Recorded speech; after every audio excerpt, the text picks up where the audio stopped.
Vamos falar de voz, ou melhor, da rouquidão que a gente ganha no dia seguinte depois de um jogo do Brasil. Quem é que não grita, que vai na frente da TV, grita...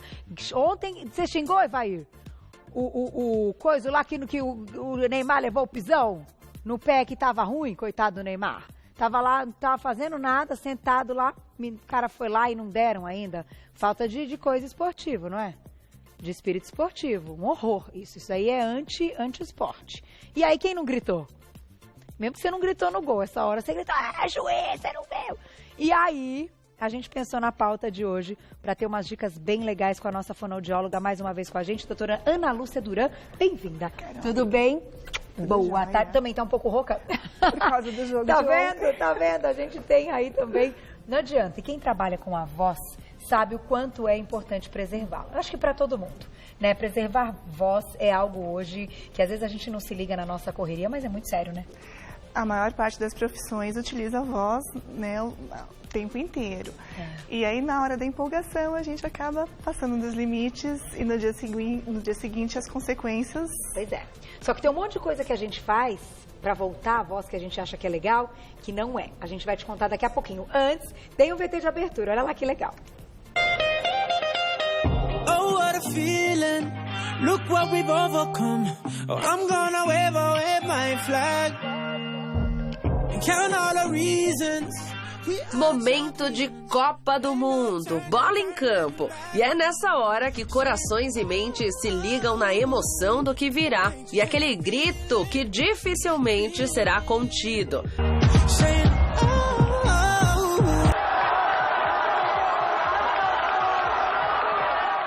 Claro que nessa hora de festa, muitos abusos acabam ocorrendo. Mas lembre-se de que você precisará da sua voz para trabalhar no outro dia. E a rouquidão pode ser um pesadelo para quem depende profissionalmente da fala. Para mais de 50% da população ativa, a voz é o instrumento de trabalho mais exigido, mesmo quando ela não é o foco da atividade profissional, segundo a Associação Brasileira de Laringologia e Voz. Para os médicos, a rouquidão é caracterizada por qualquer alteração na qualidade da voz. Ela não chega a ser considerada uma doença, mas pode ser o sintoma para uma série de problemas. Lesões e infecções nas cordas vocais podem evoluir para calos, cistos, hemorragias e até tumores. No caso da rouquidão, o que define o grau de preocupação é a questão temporal, ou seja, abusou da voz e a rouquidão está demorando para passar, é melhor acender o alerta e procurar ajuda especializada.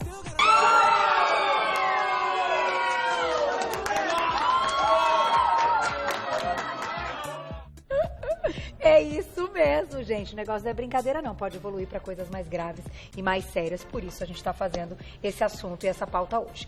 Vamos lá. Queria que você começasse mostrando aqui na mesa o que piora ainda mais. Então a gente sabe que o grito, né? Que é inevitável. Vai dar aí um impacto. Sim. Agora, por que as vuvuzelas também podem impactar? As vuvuzelas por conta do ruído. Quanto maior o ruído, a tendência é que a gente fale mais alto, né?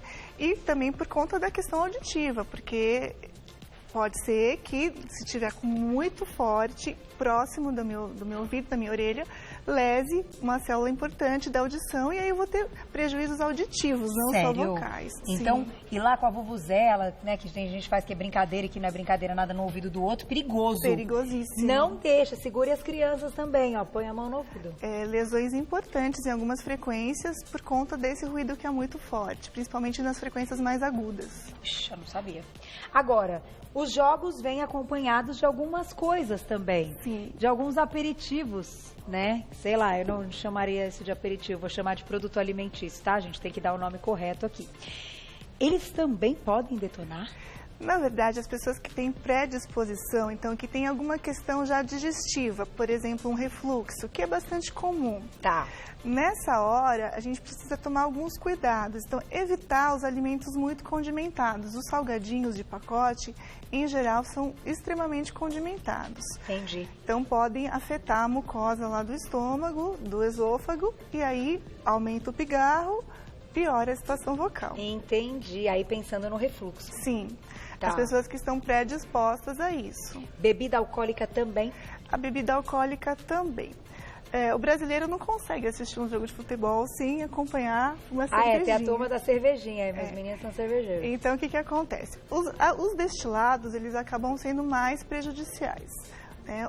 A cerveja é uma bebida fermentada. O vinho também, né? Isso. O que a gente precisa tomar alguns cuidados no caso da cerveja gelada? Tentar climatizar na boca um pouquinho antes de engolir. Não engolir gelado de uma vez. Tentar aquecer um pouquinho antes de passar aí pela região da garganta. Tá, que isso é uma dica. Uma dica importante. Agora, quando a gente fala dos destilados, aí as caipirinhas, as vodkas, e vai, né? Também é perigoso. Sim, e também para as pessoas que estão predispostas em função das questões digestivas. De voltar aquele refluxo mesmo. Sim, sim.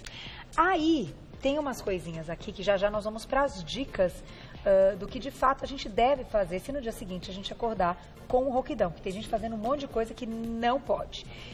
Aqui é o que? Aqui é o limão? Limão. E aí? Então, existe um mito em relação ao limão, ao mel e ao gengibre, né? As pessoas acham que isso cura todas as questões vocais. E, na verdade, não. Não é? Não, porque o limão é extremamente ácido, também vai agredir a mucosa da corda vocal. O gengibre tem a mesma questão e o mel, ele é um paliativo, então não é o que vai resolver o problema.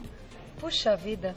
Então é tudo mito? Mito. Então chazinho de gengibre. Pode tomar um chazinho de gengibre por tomar o chá, mas não é o que vai resolver seu problema de voz. Nem a balinha de gengibre. Muito menos, porque a balinha vai realmente, né, agredir a mucosa. Agredir mais, então é o inverso. Sim. Puxa vida. Fu, você falou comigo? Tem perguntinha já? Daqui a pouquinho, né? Gente, e o cheirinho é tão bom, né? Gengibre faz bem, às vezes você não precisa nem colocar na boca, mas sentir o aroma já... Sentir o cheiro não faz mal pra voz. Isso pode. Então, ó, lembre-se que tem que tomar cuidado. E o mel, eu ia te perguntar. O mel eles falam assim, mas, por exemplo, mel com própolis e tal, também não ajuda? O própolis, ele tem uma propriedade anti-inflamatória, mas diante de um processo inflamatório, a melhor conduta é procurar um otorrino e verificar o que está acontecendo. Própolis e mel são paliativos. A gente não pode dizer que eles são curativos ou que eles vão resolver o problema. Uhum. Agora, o quanto tempo não pode permanecer uma rouquidão? Que já aí é um caso de procurar ajuda, que pode ser algo mais sério. Uma rouquidão que depois de uma situação de estresse, que permaneça por mais de 5 dias, é importantíssimo procurar ajuda. Tá, e aí a gente está falando até das pessoas que não conseguem nem impostar nem um pouco a voz, não só uma rouquidãozinha, mas assim, que a voz não saia. E aí o que acontece? A tendência quando a pessoa está rouca por conta de um esforço é que ela fale sussurrando. E o sussurro é extremamente prejudicial. Piora. Porque, inclusive, a gente usa o sussurro como uma técnica de cooptação de prega vocal, quando a gente tem alguém com uma paralisia, por exemplo, de prega vocal. Então, falar sussurrando é péssimo, nem pensar. Tente falar dentro do seu tom normal, ainda que com uma voz falha, uma voz rouca, mas sussurro nem pensar. Digamos assim, baixo, mas não sussurrando. Não sussurrando. Nem com as crianças. Nem com as crianças. Também não. Segredinhos não podem. Então, gente, cuidado. Vou colocar perguntinhas do público, já tem dicas na tela. Quem escreveu pra gente, olha lá. Obrigada, Carol, um beijo pra você. O que podemos usar para amenizar a rouquidão, fazendo, então, com que a voz se normalize o mais rápido possível? A gente deixou uma perguntinha, acho que da Carol, olha lá, na tela. Ela pergunta, então, o que a gente pode fazer para amenizar a rouquidão? No dia seguinte, claro, né, normalizar o mais rápido possível, não só para quem trabalha com a voz, que é imprescindível, mas eu acho que para todo mundo, que ninguém gosta de estar sentindo, estar com a sensação que a voz não está legal. Então, a gente preparou para responder a perguntinha da Carol algumas dicas. Vamos lá. Primeira dica na tela. No caso de rouquidão, hidrate-se. É isso? Sim, água essencial. Antes, depois do jogo e sempre. Tá. Quanto mais água... E a gente não precisa beber o copo inteiro de água. Pequenos goles vai ajudando a hidratar, a melhorar essa secreção que fica lá na garganta. Então, água é sempre uma receita perfeita. Dia seguinte, então, muita não pode água. faltar. Isso. E quando eu digo água, é água, não são outros líquidos. Porque às vezes as pessoas confundem, tomam outras coisas. Chá, até a própria água com gás. Nesse caso, Isso. não, né? Água sem gás. Água mesmo. Tá aí. Próxima dica na tela. No caso de rouquidão, não sussurre, que foi o que você comentou agora. Exatamente. Nada de falar assim. O sussurro, ele causa um impacto na prega vocal. Então, a gente tem que falar no tom normal. Ainda que a voz fale, que saia rouca, sussurrar, nem pensar. Nem pensar. Tá aí, boa dica. Próxima, na tela. Poupe sua voz. O que significa poupar a voz? Falar menos? Repouso vocal. Né? Depois de um jogo de futebol, de um show, enfim, de várias situações onde a gente se empolga e acaba gritando, falando um pouco mais alto, o que a gente tem a fazer nas horas seguintes é evitar falar, realmente, para que esse edema causado pelo impacto lá do grito, ele vá reduzindo. Então, falar menos. Menos. Isso é tão difícil para mim, vocês não imaginam. A pessoa vai dormir falando, gente. Pra mim também é difícil. Não é quem fala demais, assim, que gosta de falar. Eu brinco, ainda bem que eu trabalho com isso, que eu gosto de falar, né? Mas, enfim, poupar a voz, então, é eficiente. Algumas horas é fundamental. Tá aí. Marca lá no reloginho e se concentra. Próxima na tela. Faça exercícios vocais. Vamos a eles, então? Vamos. Como seria? Aqui é só para ilustrar, né? Sim, só pra gente mostrar aí a boca aberta no grito. Antes da gente falar dos exercícios, eu quero falar um pouquinho sobre... todo mundo tem uma receitinha, né? Caseira. Caseira. E aí, inúmeros gargarejos, vários tipos de gargarejo. Eu ouvi várias coisas, romã, sal, vinagre, enfim. O que é efetivo, o que pode ajudar a melhorar? Um copo d'água, uma colher de chá de sal, a única coisa. Não misture vinagre, não misture outras coisas. Esse gargarejo pode ajudar. A maçã, ela está aqui também para mostrar como um preventivo. Antes da gente chegar, né, nesse momento da comemoração, das coisas que afetam o estômago, é interessante que a gente coma uma maçã com casca, bem mastigada, porque ela tem uma propriedade adstringente e ajuda a reduzir o muco que está lá na garganta.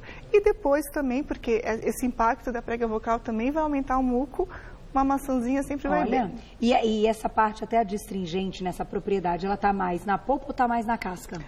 Na verdade, ela está na maçã como um todo, mas a casca ela vai te dar a possibilidade de mais mastigação, então ela vai te ajudar um pouco mais. Então, comer a maçã com casca. Com casca. Tá aí, gente. Então, dica... Essa é caseirinha, ou um copo também com um pouquinho de sal, uma colherzinha água de sal. morna e uma colher de chá de sal. De chá, pouquinho então de sal. E os exercícios? Os exercícios. Um exercício que ajuda a melhorar, na verdade, a tensão que fica nessa região é a rotação de língua, que é rodar a língua entre os dentes e os lábios. Como se estivesse limpando. Rolando. Legal, hein? 5 voltinhas para cada lado é o suficiente para ajudar a relaxar um pouco a musculatura. Outra coisa, os exercícios que vão realmente ajudar na vibração da prega vocal, que vão ajudar a reduzir o edema, são os sons contínuos, que a gente chama de sons fricativos. O som do Z, zzz, a abelhinha, que pode ser contínua, zzz, ou pode ser com modulação.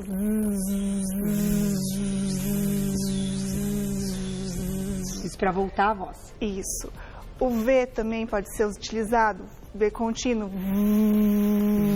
Todos esses exercícios que a gente chama de sons fricativos, eles fazem aqui uma vibração. A gente percebe, inclusive, a vibração. Fazendo um minutinho, mantendo o ritmo respiratório, né? Ninguém vai fazer o até ficar roxinho. Então, mantendo o ritmo respiratório, fazendo os sons contínuos. E as vibrações, que podem ser de língua. Na verdade, a de língua é a que tem um efeito melhor, que é o nem todas as pessoas conseguem fazer vibração de língua. Então a minha tá certa? Tá certo. Mas tem pessoas que não conseguem fazer esse movimento na língua. É uma situação genética até. Tem gente que não consegue fazer vibração. Interessante. E aí a gente tem que lançar mão de outro recurso, que é a vibração de lábio, que é mais comum, embora não tenha o mesmo resultado, que é o... Um minuto é suficiente de cada exercício, feito umas 3 vezes ao dia. Tudo certo. Tudo certo. E esses exercícios também são muito bons para quem trabalha com voz, tanto para aquecer a voz, quanto também depois de um dia, assim, antes de dormir. Antes de dormir, para poder melhorar, está cansado e tal, e daí vai ajudar a relaxar um pouquinho a musculatura. Para dormir no dia seguinte tá tudo bem, né? Tranquilo. Tá aí, gente. Só dicas maravilhosas. Quem quiser saber mais, vou passar para vocês o site da doutora Ana Lúcia Duran, fonoaudióloga. É o Zambottie, ZAMBOTTIE, Duran, tá? zambotieduran.com.br. Já encontro o trabalho da doutora. Obrigada mais uma vez. Eu que agradeço, Sempre Carol. muito bom. Agora a gente vai para os jogos, ó, com a consciência tranquila. Beijo e até amanhã.